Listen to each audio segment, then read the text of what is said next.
विरहाङे जे वक़्त में केतिरियूं ई ॾुखनि ऐं दास्ताननि जूं कहाणियूं अॼु बि मशहूरु आहिनि। उन्हनि मां पेशे ख़िदमत आहे हिकु दास्तान।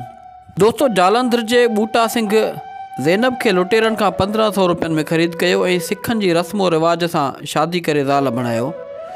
शादीअ खां पोइ ज़ैनब हिकु छोकिरी ॼणी जंहिंजो नालो उन तनवीर रखियो। बूटा सिंह जा माइट उन शादीअ मां ख़ुशि न हुआ। उन करे कुझु सालनि खां पोइ जॾहिं फ़सादनि दौरान अगवा थियल औरतुनि जी पुछा ॻाछा थी त बूटा सिंह जे माइटनि ज़ैनब जे इतलाह ते उन्हनि खे ॾिनी। अफ़सर आया, ज़ैनब खे वठी विया ऐं ज़ैनब खे कैंप में रखी पाकिस्तान में उन जो इतलाह ॾिनो। बूटा सिंह खे ज़ैनब सां मुहबत थी वई हुई। उन उहो कमु कयो जेको कंहिं सिख लाइ करणु मुश्किल हूंदो आहे। उन पंहिंजा डिघा वार कटाए जामे मस्जिद में वञी इस्लाम क़बूल कयो। उन जो नालो इस्लामी नालो जमील अहमद रखियो वियो। जमील पंहिंजी धीउ खे मुस्लमान करे उन जो नालो तनवीर मां हटाए सुल्ताना रखियो।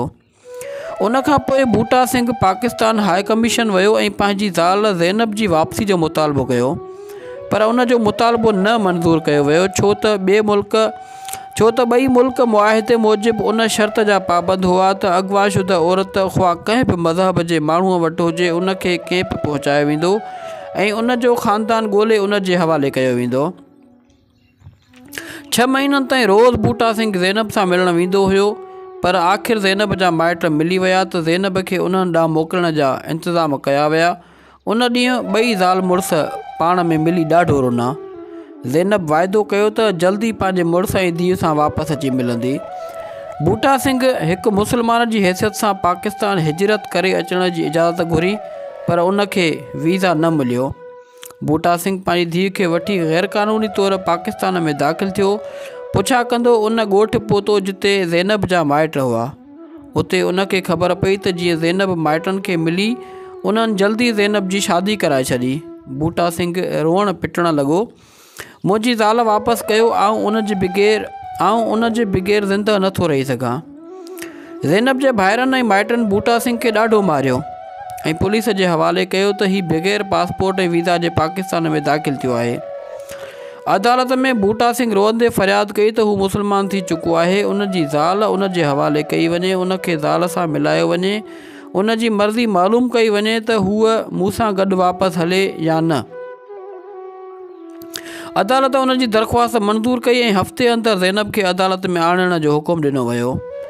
ज़ैनब जे माइटनि ज़ैनब ते दबाउ विधो त तूं अगरि बूटा सिंह सां वईअ त तोखे बूटा सिंह ऐं तुंहिंजी धीउ समेत क़तलु कंदासीं। ज़ैनब डिॼी वई ऐं जॾहिं मुक़ररु ॾींहं ते अदालत पहुती त जज साहब जे पुछण ते त छा तूं हिननि सां गॾु हिंदुस्तान वापसि वञणु चाहीं थी, ज़ैनब कंधु झुकाए चयो त न। ज़ैनब जी ज़बान मां इनकार ॿुधी बूटा सिंह जे पेरनि हेठां ज़मीन निकिरी वई। ज़ैनब जे करे हू पंहिंजो मुल्क पंहिंजो मज़हब छॾे आयो, पर ज़ैनब ई बदिलजी वई। उन जे अखियुनि अॻियां अंधेरो अची वियो। उन पंहिंजे पाण खे संभाले धीउ जो हथु ज़ैनब तरफ़ वधाए चयो, ठीकु आहे, पर आउं तुंहिंजी धीउ तोखे ॾियणु थो चाहियां।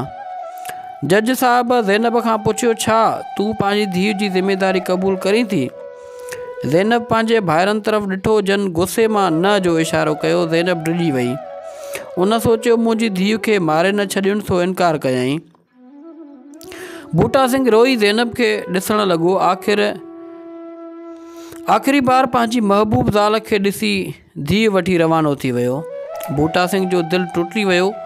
उहा राति उन दाता गंज बख़्श जी दरगाह रोअंदे ऐं दुआउनि घुरंदे गुज़ारी। सुबुह जो धीउ खे वठी रेलवे स्टेशन तरफ़ वियो।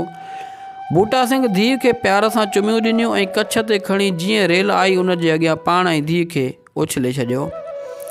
बूटा सिंह त चीभाटिजी मरी वियो, पर कुदरत मौजूदो ॾेखारियो। छोकिरी उछलजी रेल जे ॿिए पासे किरी, उहा बची वई।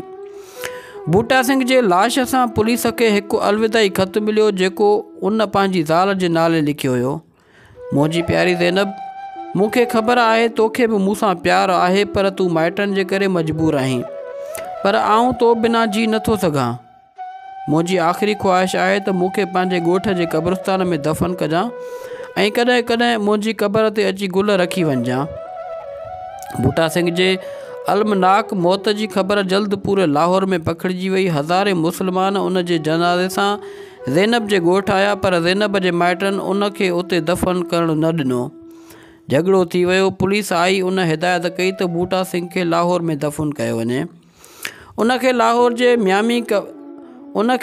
जे मियामी साहब क़ब्रिस्तान में दफ़न कयो वियो। लाहौर में उन जी क़बर ते एतिरनि माण्हुनि गुल विधा जो गुलनि जो पहाड़ बणिजी वियो। बूटा सिंह खे एतिरी इज़त मिलण जो ज़ैनब जे माइटनि खे साड़ थियो। उन्हनि हिकु गिरोह लाहौर मोकिलियो, जन बूटा सिंह जी लाश क़बर मां कढी उन जी बेहुरमती कई।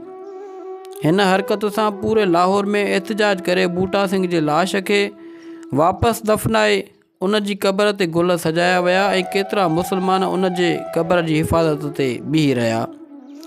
बूटा सिंह जी धीउ बेटी सुल्ताना खे लाहौर जे हिकु ख़ानदान धीउ करे पालियो। उन जी शादी हिकु इंजीनियर सां कराए छॾी। लाहौर जे माण्हुनि बूटा सिंह खे शहीद मुहबत जो ख़िताबु ॾिनो।